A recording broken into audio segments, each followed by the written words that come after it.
Interface Video, in cooperation with Fairfield Federal, presents Fairfield Today.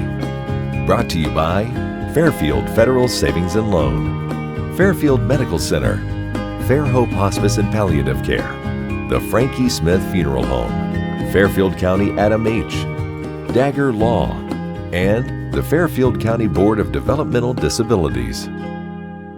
Hello friends, and welcome to Fairfield Today. Paul Jasson with you. Thank you for joining us. We're downtown as always in a little corner segment of the lobby here at Fairfield Federal downtown. Beautiful day as we begin our taping here. We're going to talk about, I don't know about nonprofit necessarily, but we're going to talk about some good things out of Fairfield Medical Center, which is such an integral part of Lancaster and Fairfield County. We've got the young lady to talk about that, Tracy Kelly. Thank you. Thank you for having me. I bet you there are a lot of our viewers who perhaps maybe they're new to the community, maybe they've been here a while, but still may not know what the foundation does within the confines of Fairfield Medical Center. Yes. So like you said, I'm the executive director of the Fairfield Medical Center Foundation, and we are the fundraising branch of Fairfield Medical Center. Okay. And we're a relatively young foundation compared to some others in the community. We've been around for not quite 20 years. Our first executive director was the famous Sandy Mahalam. Sure. And we really started out as a nonprofit movement. You know, people in the community saw that there was a need to support the hospital. The hospital is itself a nonprofit, and it's dedicated to serving people in the community regardless of their income. And so when you think about it, in light of that, it's very important that we have donations coming in to support that charitable mission. And so I have a team that works dedicatedly to support the hospital. We have an amazing board of directors. And so, you know, we just love what we do every day. We're very fortunate to be able to do it. So your group then is responsible for raising money for various things within Fairfield Medical Center. Yes, exactly. Okay, and that could be any part of the hospital, any area. Absolutely. And so there's a lot of different types of projects that we support. We fund cancer screenings, for example, and that's very important for people in the community. Breast, colon, and lung cancer screenings are supported through the foundation, all made possible through the charitable dollars of our community and people's willingness to support those individuals. We also support cardiovascular rehabilitation. We have a wonderful initiative called the Care Closet, and so we see a lot of people in the community who come in, and because of various circumstances, their clothing may be torn or damaged due to a car accident or an illness, and we're really committed to making sure that everybody leaves our doors in a comfortable, dignified state. And so this Care Closet, which is made possible by our community, allows us to make sure that those people have comfortable, warm, safe attire that they can wear home. And maybe you've answered this, but some people may wonder why somebody as big as Fairfield Medical Center, and again, it's the largest employer within Fairfield County, why someone that large and a nonprofit would need a fundraising unit. Yes. Well, to the point that you hit on right there, you know, we are, as a hospital, dedicated to serving people throughout the community, regardless of their income, regardless of their insurance status. We want to make sure that everybody has access to quality care. But when you think about that from a business model standpoint, you know, you have a lot of people coming through your doors who need your help and they need your compassion, but they're not able to pay anything toward that bill. And so I think having people in the community who are willing to support the hospital's charitable mission helps us to ensure that the quality of care remains consistent even when times are hard.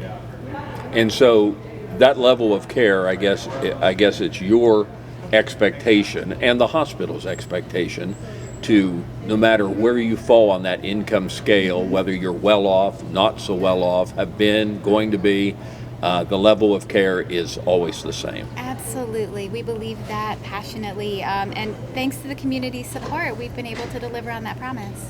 So 20 years, this has been, and again, I knew Sandy, we were in school together. I've known Sandy. She was such a wonderful girl and the perfect job, as are you, in this position right here. It's great. Now, does the hospital still have twigs? Do they still have those involved? Now, they're involved in helping also, right? Yes, and they are vital partners. You know, a lot of people aren't aware of the work of our twigs.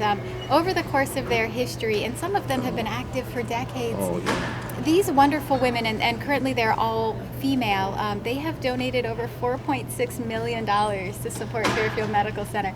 And it's so fun because the origin of their name, you know, we didn't name them. They chose the name Twigs because in their eyes, they were just a small twig on a larger tree. But $4.6 million is like a root, that is really foundational. And so we're really blessed to have their ongoing support. And I know over the years there have been many different ones, and they've probably changed over the years and come and gone, and people have been involved. But I know some of these have been kind of a who's who in the community of people involved with the Twigs. And as you say, it's no small amount of money that these people, generally women on the Twigs, have efforted. Absolutely. And I would say to anybody who's looking for a way to get involved in the community, this can be a fantastic place to start. So if they're interested in volunteering as a member of the Twigs, we'd encourage them to contact our office. You mentioned some of the things that the foundation works on, cancer screenings for the different kinds, cardiovascular rehab, the care closet. You talked about that. That's a super thing right there. I'm sure they really appreciate that. But one of them I did not know about is transportation assistance. Yes. I didn't realize that falls under you. Yeah, absolutely.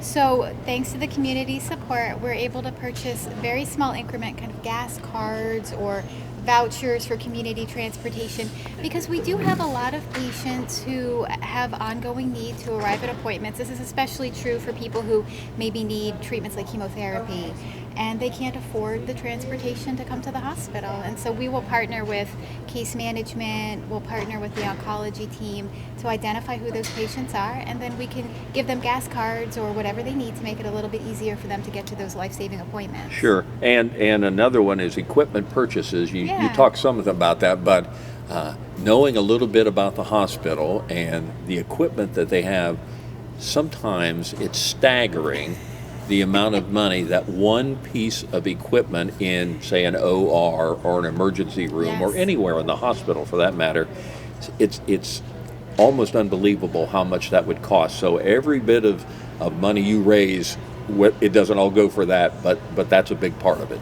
Yes, in 2020 we were very fortunate to be able to contribute $1 million to the purchase of a linear accelerator. $1 million. Yes, yeah, and that wasn't even the total bill. But that is a state-of-the-art piece of cancer treatment equipment. It's comparable to anything you would see in Columbus. We were really blessed to bring that to our community, and that was all with the community support. But yes, $1 million just to support the purchase of one piece of equipment. And as I think of Fairfield Medical Center over the last, maybe especially the decade, the level of care down here, the docs that you have at this location, and they're all around the county for that matter, but certainly at Fairfield Medical Center out on Ewing, whether it's in the heart world, whether it's in the cancer world, orthopedics, this is, I really think in terms of Ohio, some world-class people that you have doing this, and I think that's indicated by so many people staying home to have all these kinds of things done. Absolutely. So there's a program that we are blessed to run. It's called our Grateful Patient Program. And Grateful patient. Yes, and my guess is that almost anybody in the community is a grateful patient of the hospital at some point or another. Oh, yeah. But we receive these wonderful stories from people in the community about how a physician or a provider, or sometimes it can be a staff member in a department like nutrition services, really went above and beyond to change their lives. And we have seen people develop such close relationships with their providers or their staff in the hospital that the staff or the providers have attended their weddings, or they consider them to be family friends. And so it's really amazing the kinds of relationships the hospital fosters.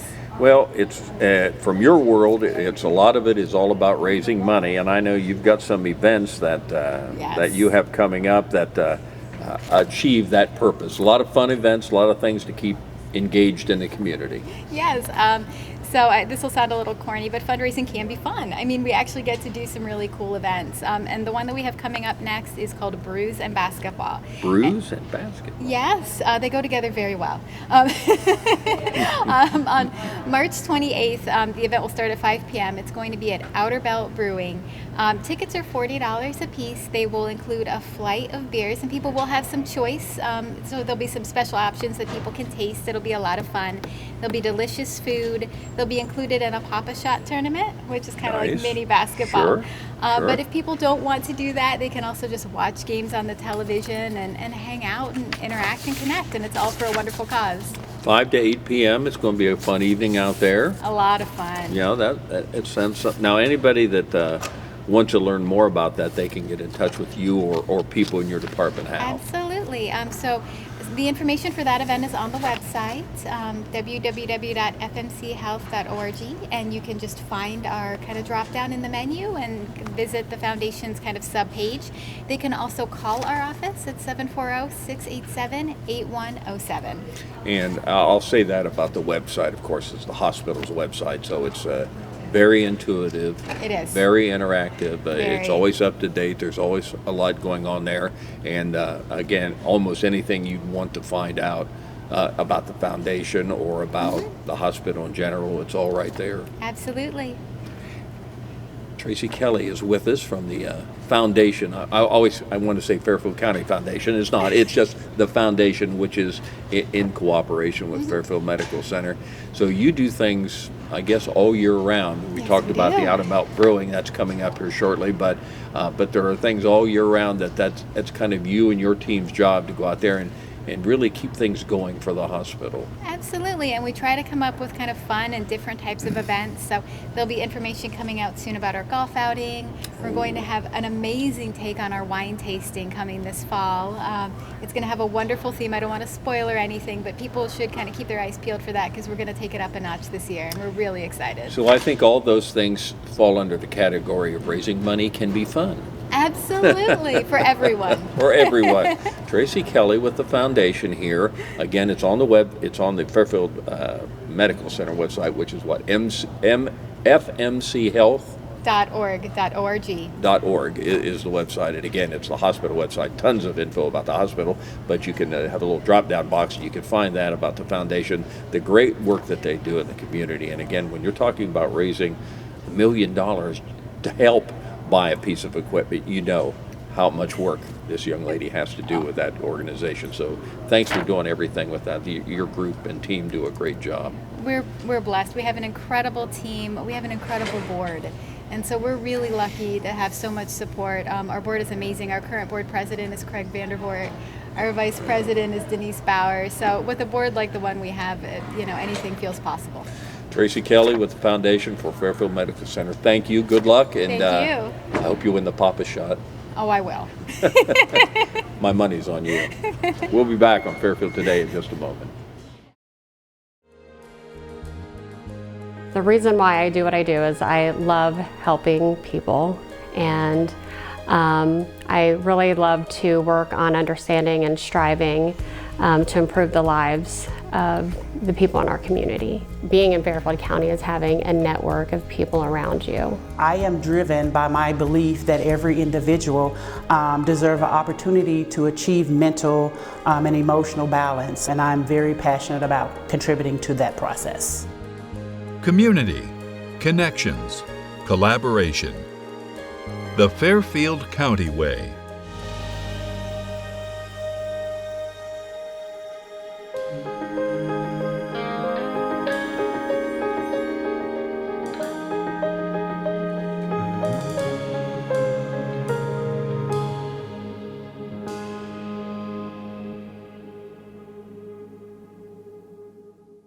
The staff that have been here know what it takes. They've been on the other side. They see what it takes to make someone comfortable, to make the family comfortable, and really what kind of support they need. And so I think that's what really makes Fairhope what it is. I want a doctor who listens to me. From primary care to specialty medicine, we put your needs first by treating you like a person, not a number. Our primary care team will help you identify your healthcare needs and set goals for success, regardless of where you are in your wellness journey. We care for patients of all ages, with offices that are close to you. Whatever you're searching for, you can find it at Fairfield Medical Center. One of the, we like to think, best kept secrets around, and we're kind of trying to blow up that myth a little bit, is Geneva Hills. If you're from around here, you know of Geneva Hills. Maybe you know what it does, what they've always done for so many great years. But they've undergone a renaissance in the last, say, decade, and they just keep changing themselves and reinventing and coming up with great things to do in Lancaster and Fairfield County. And we're hopefully, again, blow up that myth about what they do. But we got the executive director of Geneva Hills with us, Clayton Baltzer. Clayton, thank you for joining us. Thanks for having me. It's been a while since we've had it on again. we don't want it to be the best kept secret Yeah. in Fairfield County. We'd Us like either. the best kept out of the box secret, but boy, you guys are continuing to change and grow, and Yeah. just make yourself more known in the community. We've been trying hard. So I've been here about a year and a half, and really trying to get our name out there and let the community know what we're doing and partner well with our community here in Fairfield County. And they have a great website. We'll talk about that, but you have a great website, and I guess it's new, so it's really intuitive. It's as I say, if I can find my way on it, you've done your job. It's a good website. But a lot of good information there coming, and you've just launched that recently. But what would you say the mission of Geneva Hills is? Yeah, we are Geneva Hills exists to impact the lives of our community and to help all of God's children experience Christ and His nature. So we're all about community. We're all about coming and creating community at camp, connection with one another, connection with Christ, and then also connection with nature, and getting people out. 350 acres of beautiful Hocking Hills land that we get to go out and connect with nature. And we live on property, so the deer come up and eat our flowers right outside the bedroom window, and it's really a cool backyard for our kids to grow up in. I was going to say, this would be great for your kids to play. What a playground they have. Most people get a little piece of grass at a school or something like that. I mean, the whole world almost is your outdoors. Yep. I bet they love it. Yep, they had a 30 by 60 ice rink in their backyard all winter long, and a huge tubing hill, so yeah. Is that anything like you grew up with? Were your folks involved in anything like that? Or are you a city boy? Nope, I'm a city boy, Grove City. Yep. Okay. Well, it's a different animal down there. What is it, Blue Valley Road? Yes. Yep. What's the address? 1380 Blue Valley. Look that up. Tarkiln Road. Tarkiln, down there, Blue Valley, Tarkiln. It's a great area down there. But here we are on as I said, for a winter day. It's absolutely amazing out here today. I love global warming. This is great today. It's terrific out there. But as we think about your business and Geneva Hills, I can't help but think on a day like this, coming soon is summer camp. Yeah. That's hanging out there. Right around the corner. This is a beautiful glimpse of summer here in Fairfield County. Fairfield County and sort of the Hocking Hills. You sort of head into that a little bit. What's summer camp mean to you folks down there? Yeah, summer camp is just an amazing time for kids to come out and have the best week of their summer. Lifelong memories, lifelong friendships, and that's what it's all about. We love to come out and have kids experience new things, for kids to get out in nature. There's so many studies right now going out about the importance for mental health and just kids connecting with nature and being outside. 1,000 hours outdoors initiatives, things like that, and that's what we're hoping to help with, is to get kids outside, enjoying nature, connecting with their peers, connecting with adults that are going to love them and care for them, and for them to experience new things, fun things, to swim in the pool and go fishing. It's always surprising to me the amount of kids ages 6 through 12 that we get that have never fished before in their life, and get to help them experience something new there. And that'd be, I guess, almost life-changing to see, for you to see young people come down there who've never baited a hook, who've never had the opportunity to do what so many young people around here we kind of take for granted. But there's a lot of kids that don't. Now, is this all groups that come down, or can individuals sign up to come down? How do you get involved as a young person down there? Yeah, so this is our launch of summer camp. We actually are just restarting this year with COVID and other things happening. This year is our first year of full summer camp and day camp. So we have 3 weeks now available of overnight summer camp for kids 6 through 12, as well as 9 weeks of day camp. And so individuals can go on and register.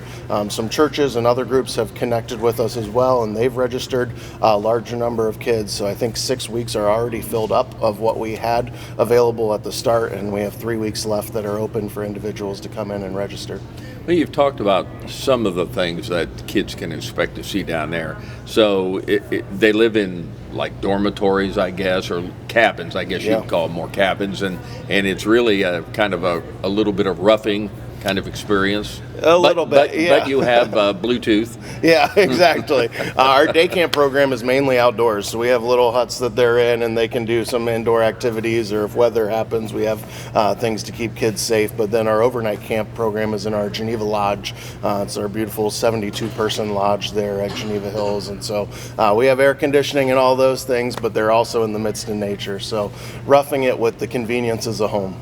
In this, I guess when perhaps a church would indicate they want to get involved and come down here, I guess that's what kind of they're looking for, the experience for their children, this outdoors that maybe they don't all see. Yeah. Yep, and that's 7.5 miles of trails on our property. As you walk out the front door of Geneva Lodge, there's a huge, we call it Kim's Leap Pass, but a 20-foot cliff you can climb up right there, right outside the front door. So it's a fun place to be. Now, I assume, how many young people do you think you'll have come through the doors down there by the summer's over? Do you have an estimate? Last year we saw about 600 come out to camp. We have 300 to 350 registered right now. Our goal is to see about 1,000 kids come out this summer to Geneva Hills.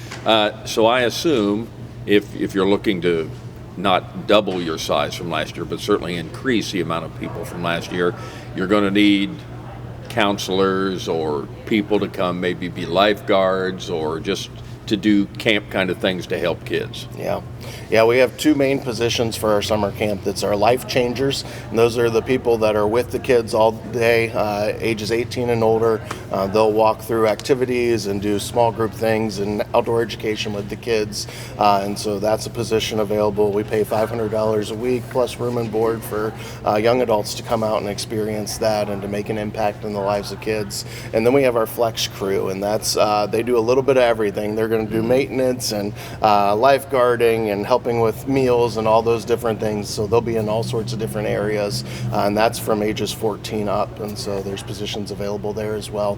Funsummerjob.com, they can go on there and apply. Funsummerjob.com. Yep. Nice.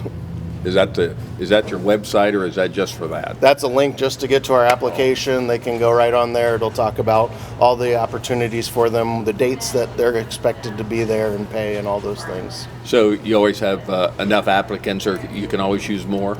We can always use more, but we have 6 right now that are hired and ready to go for the summer. We're hopefully having 10 this summer that'll come out and be a part of our summer staff. And by summer, you mean now through, say, August or September? Yeah, we start May 28th with our training, and we go through the first week of August.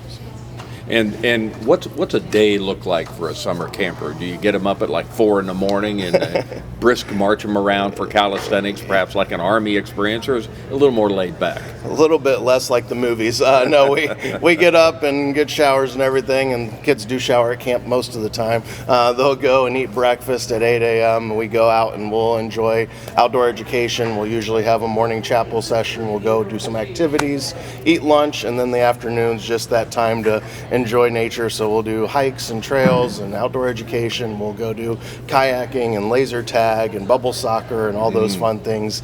Eat dinner, have another chapel session usually in the evening, and then evening is always fun to have one of those big activities. So we'll do some sort of big activity, whether it's doing capture the flag across the camp or whatever that looks like. Is this a 7-day a week, or is it kind of Monday through Friday?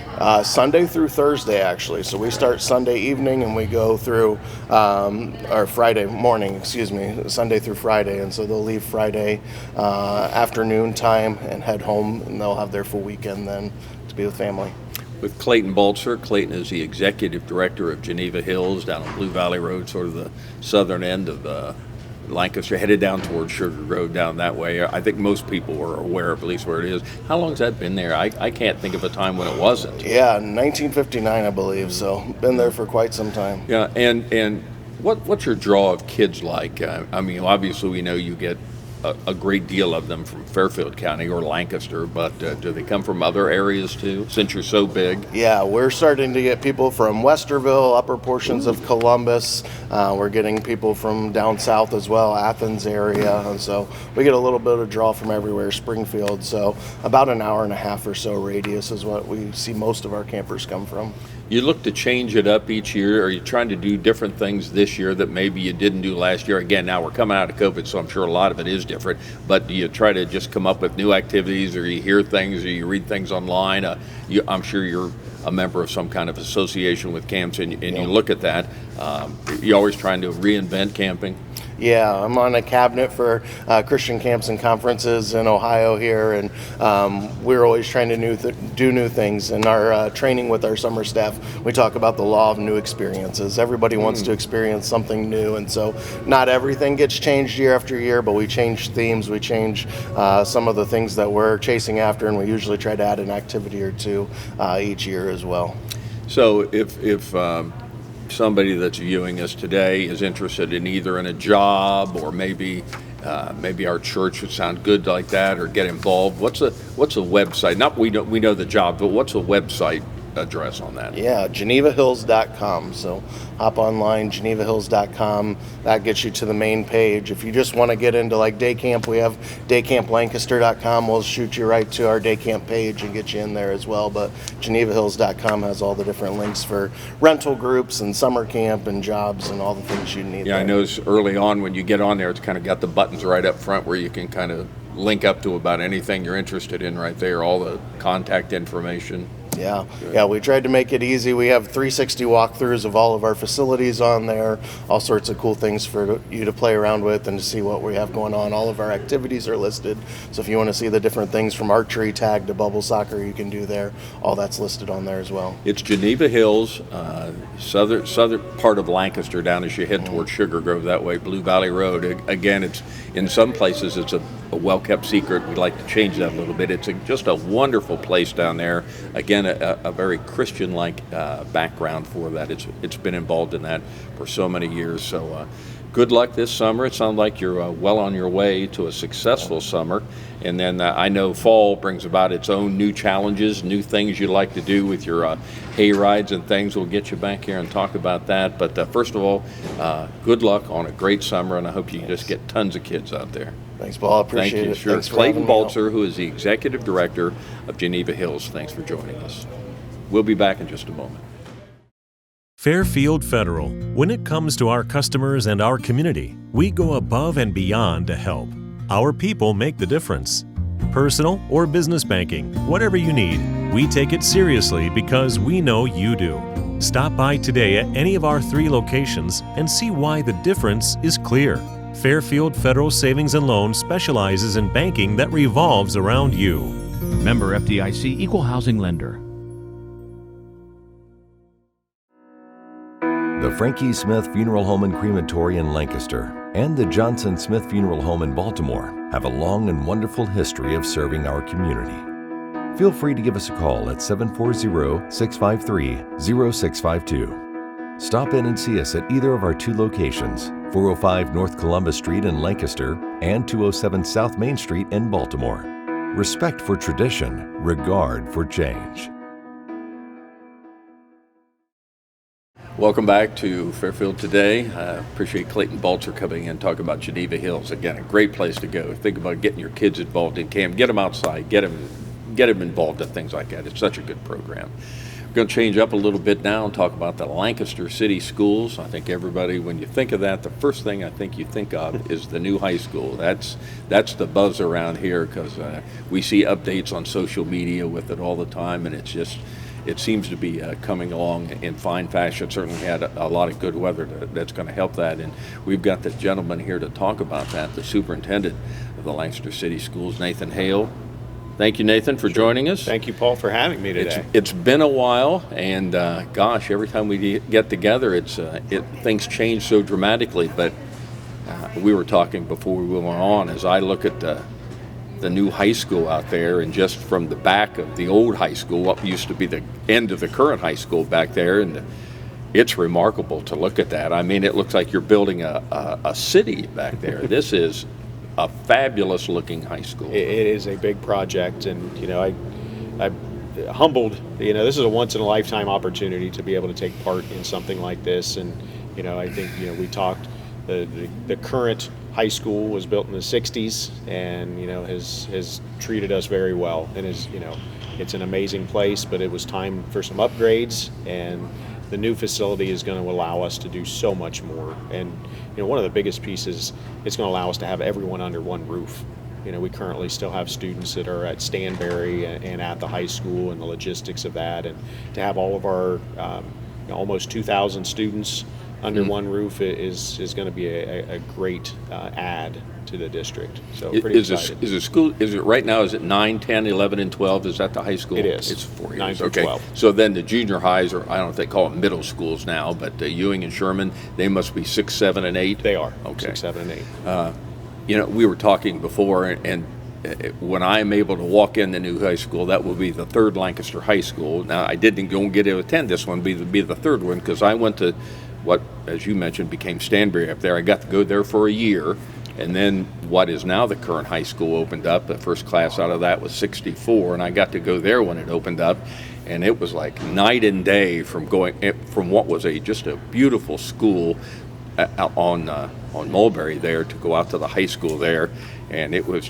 just night and day. It was so high tech and everything, and I can't imagine what it's going to, even for you to see it, and you've known all this, for you to walk in there and see this, it is just state of the art from beginning to end. It is, and I had the ability. I went to Stanberry myself and went to the high school for a year before I took a little short detour down to Sugar Grove to graduate from Byrne Union. But to walk that building now, and we get a chance to go through every 2 weeks. And you mentioned, from the back of the building to the end up towards Ohio University Lancaster, that main hallway is 710 feet long.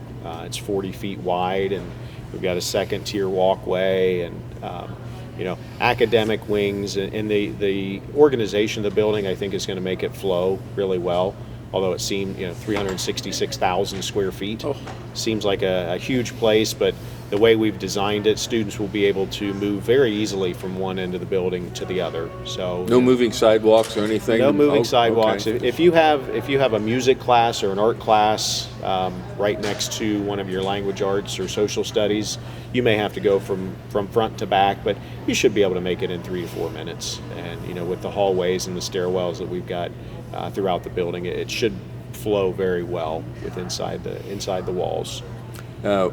I think perhaps we've talked about this before, but I had Scott Burry, who is the principal at the high school, and I got to imagine he's busting at his buttons to be in this new high school when he's going to be there. But I was talking to him, and he brought up that I hadn't even thought about that if you go up to Columbus or any big city, space is an issue. Green space is really an issue. You just don't see that much in schools anymore.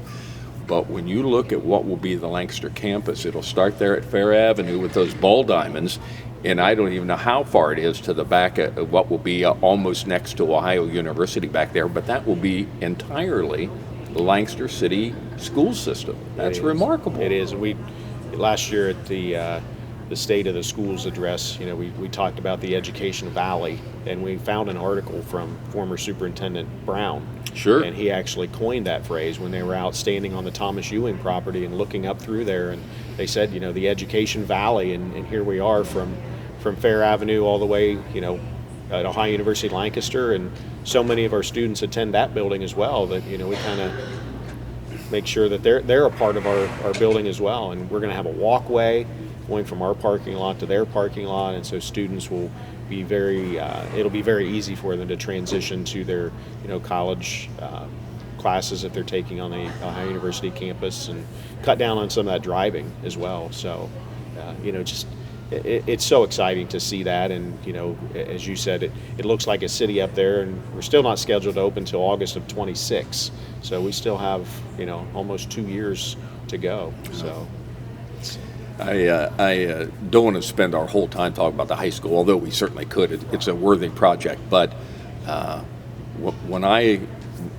when you're done and you're open and everything is really completed, not just the doors open, but everything is moving. The high school will be gone there.